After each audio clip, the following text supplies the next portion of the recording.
طبعا نظرية نظرية حب واحترام خو ما نزاي أفرد خو يمكن لسبارتشك لسوزو عتفيروز بوا بيوستش بيتي وري قريتوا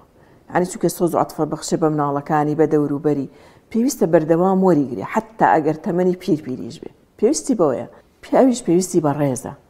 یعنی کاتێک کە ئەم پیاوە خانمەکەی ڕێزی گرت و احترامی گرت و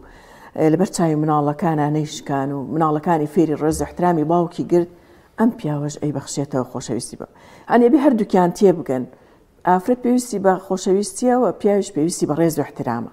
کاتێکە پیاوەکە دێتەوە لە ئەرکی خۆی کە یێتەوە ماڵەوە ئەبێ ئەم دایکەوە ئەم مناڵانە فێرکە